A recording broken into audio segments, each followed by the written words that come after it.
10 సార్లు విద్యుత్ ఛార్జీలు పెంచిన వైసీపీ నాయకులు ధర్నాలు చేయడానికి సిగ్గులేదా అని రాజమండ్రి సిటీ ఎమ్మెల్యే ఆదిరెడ్డి శ్రీనివాస్ ప్రశ్నించారు. ఛార్జీలు పెంచిన వారే ధర్నాలు చేస్తూ ఉంటే ప్రజలు చీదరించుకొని ఉమ్మేస్తున్నారని మండిపడ్డారు. ఇకనైనా ధర్నాల నాటకాలు ఆపాలని హితవు పలికారు. తిలక్ రోడ్లోని తన కార్యాలయంలో మంగళవారం ఆయన మీడియాతో మాట్లాడుతూ 10 సార్లు విద్యుత్ ఛార్జీలు పెంచిన జగన్ ఇంటి ముందు వారంతా ధర్నాలు చేయాలని సూచించారు. రాజమండ్రి సిటీలో కేడర్ లేని వైసీపీ నాయకుడు ధర్నా చేస్తే పక్కన కార్యకర్త లేరని, సిటీ నియోజకవర్గంలో 42 వార్డులు ఉంటే 30 మంది కూడా ధర్నాకు రాలేదని ఎద్దేవా చేశారు. ప్రజాక్షేత్రంలో ధర్నాలు చేసే నైతిక అర్హత వైసీపీకి లేదని మండిపడ్డారు. ఆరోగ్యకర ప్రశాంత రాజమండ్రికి కృషి చేస్తున్నామని వివరించారు. ఈ 6 నెలల్లో నగరంలో పారిశుద్ధ్యం మెరుగు కోసం అనేక సంస్కరణలు తీసుకొచ్చామని, దీనికి సంబంధించి నగరపాలక సంస్థకు చేంజ్ మేకర్ కాంక్లేవ్ పురస్కారం లభించిందని సంతోషం వ్యక్తం చేసి కమిషనర్ పారిశుద్ధ్య కార్మికులను అభినందించారు. మీ భద్రత మా బాధ్యత కార్యక్రమం చేపట్టామని, మహిళా రక్షక్ మహిళల కళాశాల వద్ద ప్రత్యేకంగా పర్యవేక్షిస్తున్నారని పేర్కొన్నారు. కూటమి నాయకులు కుడుపూడి సత్యబాబు, కాశీ, నవీన్ కుమార్, వై శ్రీను రెడ్డి, మనీశ్వరరావు, మజ్జు రాంబాబు, బుడ్డిగ రాధా, నక్క చిట్టిబాబు, కిలపర్తి శ్రీనివాస్, కడలి రామకృష్ణ, కంటిపూడి శ్రీనివాస్, యనుమల రంగబాబు, కంటిపూడి రాజేంద్ర ప్రసాద్, బుడ్డిగ రవి, దాస్యం ప్రసాద్, పిల్లి శ్యామ్, భాష లిమ్రా, వీర రాము తదితరులు పాల్గొన్నారు. రాజమహేంద్రవరం ఒక ప్రశాంతమైన నగరం, సాంస్కృతిక నగరం, మరి వాటన్నిటిని కూడా ఉట్టిపడే విధంగా ఈ యొక్క 6 నెలలు ఎన్డీఏ కూటమి పరిపాలన ఉందని చాలా గర్వంగా చెప్తా ఉన్నాం. మా అధినాయకులు గౌరవ ముఖ్యమంత్రి వర్యులు నారా చంద్రబాబు నాయుడు గారు, ఉప ముఖ్యమంత్రి వర్యులు పవన్ కళ్యాణ్ గారు, గౌరవ మంత్రి లోకేష్ గారు, అలాగే ప్రధానమంత్రి నరేంద్ర మోడీ గారి యొక్క సహకారంతో ఈ 6 నెలలు కూడా పరిపాలన చాలా గొప్పగా అందించేవని చాలా గర్వంగా తెలియజేస్తూ ఉన్నాం. లా అండ్ ఆర్డర్ విషయంలో చాలా కఠినంగా వ్యవహరించాం అల్లరి చేసేవారి పైన. మరి ఎన్నికల ముందు మేము చెప్పిన మేనిఫెస్టోలోని ఏదైతే ఉందో క్రైమ్ నియంత్రణ అన్న విషయాన్ని కట్టుబడి ఈరోజు మీ భద్రత మా బాధ్యత అనే కార్యక్రమంతో ముందుకెళ్తా ఉన్నాం. చాలా గర్వంగా చెప్తా ఉన్నాం ఈ 6 నెలలు కూడా.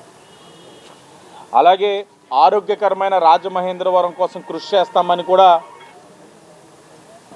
ఎన్నికల ముందు 4వ మేనిఫెస్టోలో 4వ అంశం, ఆ అంశానికి కూడా కట్టుబడి ఈ రోజున రాజమహేంద్రవరంలో పారిశుధ్యం పైన అనేకమైన సంస్కరణలు తీసుకొస్తూ మా ఎన్డీఏ కూటమి నాయకుల పర్యవేక్షణలో ఈ రోజున పారిశుధ్యాన్ని మెరుగుపరిచాం. చేంజ్ మేకర్స్గా అవార్డు ఇవ్వడం జరిగింది. రాష్ట్రంలో ఏ ఒక్క కార్పొరేషన్కి ఇది రాలా, ఈ కార్పొరేషన్కి వచ్చింది అని అంటే ఇది ఎన్డీఏ కూటమి కృషి వలన వచ్చిందన్న విషయం కూడా గమనించాలి. అలాగే ఈ సందర్భంగా ఈ 6 నెలలు మాకు సహకరించిన రాజమండ్రి కమిషనర్ గారికి, అలాగే పారిశుధ్య కార్మికులందరికీ కూడా అభినందనలు, ధన్యవాదాలు తెలియచేస్తూ ఇంకొక అంశం ఉద్యోగాలు, ఉపాధి అని కూడా మేము ఎన్నికల ముందు హామీ ఇచ్చున్నాం. ఎందుకు పదే పదే చెప్తా ఉన్నామంటే రాష్ట్రంలో సూపర్ 6 ఎలాగైతే ఉందో ఈ నగరంలో కూడా సూపర్ 6 అనే మేనిఫెస్టో ఇచ్చి ఈ 6కి కట్టుబడి మేము అనేకమైన కార్యక్రమాలు చేసుకుంటూ వెళ్తూ ఉన్నాం. ఈరోజు భవానీ చారిటబుల్ ట్రస్ట్ ద్వారా ప్రతి 3 నెలలకి 100 మందికి స్కిల్ డెవలప్మెంట్ అన్నది ఉచితంగా ట్రైనింగ్ ఇచ్చే బాధ్యత కూడా మేము తీసుకున్నాం. 22,51,00,000 పనులు నడుస్తూ ఉన్నాయి. ఇవన్నీ కూడా ఈ 6 నెలల్లో మొదలుపెట్టిన కార్యక్రమాలు. ఇంకా మొదలు పెట్టుకోవాల్సింది 3,90,00,000 పనులు. టెండర్ స్టేజ్లో సుమారు 33,42,00,000, అంటే సుమారుగా 69,37,00,000 పనులు ఈ 6 నెలల్లో ముందుకు తీసుకెళ్తా ఉన్నాం.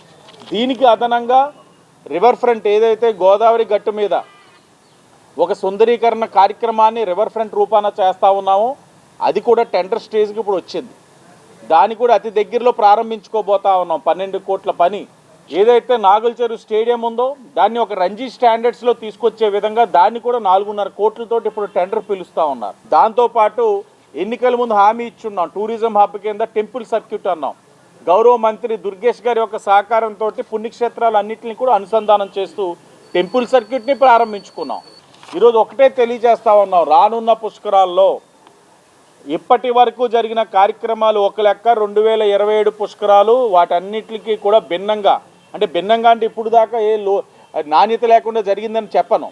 నెక్స్ట్ లెవెల్ 2027 జరిగే పుష్కరాలు వీటన్నిటికీ కూడా నెక్స్ట్ లెవెల్లో చేసే బాధ్యత ఈరోజు ఎన్డీఏ కూటమిగా మేము తీసుకుంటా ఉన్నాం. నాణ్యత ప్రమాణాల్లోని ఎక్కడా లోటు లేకుండా కూడా తీసుకెళ్లే బాధ్యత తీసుకుంటా ఉన్నాం. ఈరోజు మీరు గమనించండి, కొత్త పెన్షన్లు ఇస్తూ ఉన్నాం. ఎవరో ఆలోచించలా. గత 5 సంవత్సరాలు వైఎస్ఆర్సీపీ వాళ్ళు కొత్త పెన్షన్ ఇచ్చిన పాపానికి పోలేదు. ఈనాడు కూడా ఇవ్వకపోగా ఉన్న పెన్షన్లని తొలగించేశారు. మేము ఈరోజు కొత్త పెన్షన్లు ఇస్తా ఉన్నాం. పెంచడమే కాదు, కొత్త పెన్షన్లు ఇచ్చే కార్యక్రమం కూడా ఈరోజు ఎన్డీఏ కూటమి తీసుకుంటాం. అలాగే రోడ్డు ప్రమాదాలు గత సంవత్సరం మీద పోలిస్తే 14% తగ్గింది. దీంట్లో తగ్గడానికి కీలకమైన పరిణామాలు ఏంటంటే, గతంలో ఎప్పుడు చూసినా రోడ్ల నిండా బొక్కలే, మరమ్మతులు చేసేవారు కాదు. అవసరమైన చోట చేయమంటే చేయడం మానేసి వైసీపీ వాళ్ళు అనవసరమైన ఆ ఫుట్పాత్లు, డివైడర్లు చేసుకునేవారు.